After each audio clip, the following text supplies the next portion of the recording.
And ironically, dealing with the church, right? History. That time we talked about the police, and we talked about how the modern day police department was based on they started off as a slave patrol. Well, the black church has a unique history as well. You had concurrently during slavery, you had two particular churches.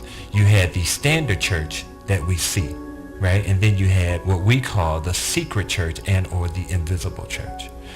And this started to a great degree because of one of our best ministers, Nat Turner. After the insurrection of Nat Turner and the slave revolts, then whites initiated a kind of unwritten law that when blacks met in church, you must have, or congregated at religious ceremonies, you must have somebody white there overseeing what was going on. Because Nat Turner, for people who do not know, led one of the most successful slave rebellions in the history, right, of America. Well, close to 60 white folks were killed in a short period of time. Many whites left this country, and just rumors about that slave rebellion led to other slave rebellions. So then whites said, okay, well, we cannot allow black people to congregate like this in large numbers and we not know what they're discussing. So we were monitored. So a lot of our churches from that point began to talk and speak of a gospel that did not deal with a lot of the major things that confronted black people on a day-to-day, because they could not, out of fear. Because ministers who would do so in the pulpit while they were being monitored, and a white person could be there, or a chocolate-covered white person can be there monitoring what was going on, right? Now this happened back in the 1800s. Now in the 1990s, we discovered that the FBI had a program called Frumention. It's a German word. It means primitive man. Primitive man. So they had a program where they were to investigate and monitor almost 7,000 high-profile black people in America. If you have 7,000? Almost 7,000. If you had a church with large numbers, you must have somebody there. If you was a high-profile entertainer, i.e. Michael Jackson, i.e. Jay-Z, or whoever, anybody who had the ears of thousands or millions of people, you must be there to monitor that person. So on Sundays, if it's a big church like Creflo Dollar or T.D. Jakes or some of the prominent churches where thousands are congregated, since the 1800s, whites have always felt a need to monitor, just in case that what happened back then with that famous minister Nat Turner wouldn't occur today.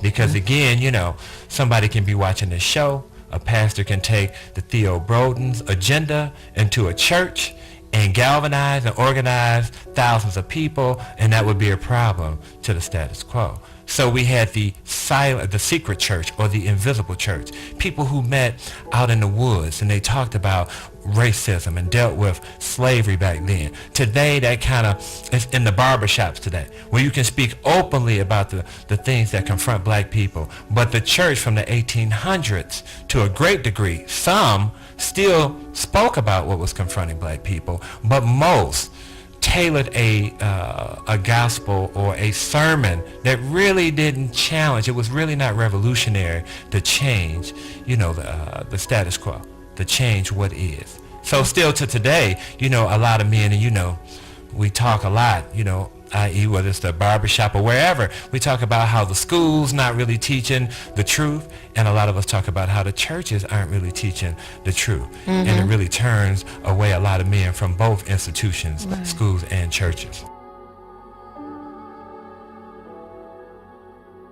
Police, but now here's the part that the two parts that I think are very significant. Now this is House Bill 4083. It was introduced by State Rep Clint Kesto, who is a Republican from Commerce Township, and also Representative Kurt Heiss, who is a Republican from Plymouth. He's listed as a co-sponsor. If you meet three of the bill's criteria, like adopting the style or dress of a gang, having a tattoo that's used by gangs, are said to be in a gang by either a reliable or unreliable informant, or post anything to that effect on social media, you might be subject to criminal prosecution as a gang member. Yeah, that's, I didn't know about that. Thanks for sharing that, Thabiti. But so now we're not even talking about the action of a person. that you don't even have to commit a crime. Just another way to harass somebody based on how you look. In the midst of crime, we have crime historical lows all over the country, where murder rate right now, homicide rate, you have to go back to the 1960s. Gang violence is down. College enrollment is up. Graduation rates among our people are up. We have a historical participation in being politically involved in the last 2 presidential elections by young people. So these young people, we see to some extent they're turning their lives around, choosing different options.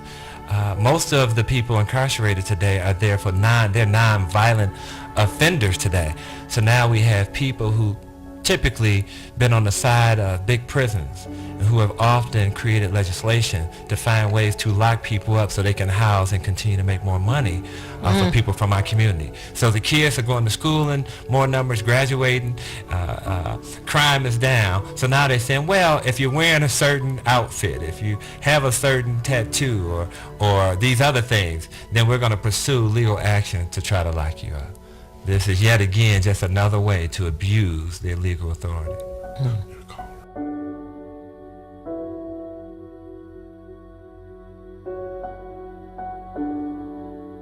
Right, and to a great extent, just think about this while we joke about this, but this explains the attitudes on the street by local law enforcement, people who follow us around in stores.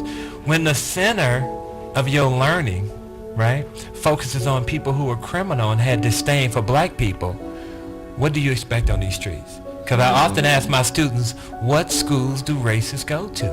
And they sit back and think, the same ones we do. So the whites who have been violent towards us, only thing different is now we see blacks who've been educated by those same white people are not violent towards black people.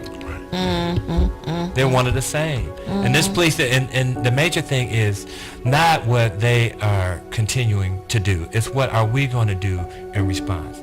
Are we still going to play these games where if we take our kids to the suburbs to live because it's safer? Despite the Trayvon, the Eric Gardner, the Michael Brown, all of these events happen in those suburbs that blacks swore to the death would be safer for their children. Our kids are being struck down. You're taking them right to the very people who have a history of disdain for black boys.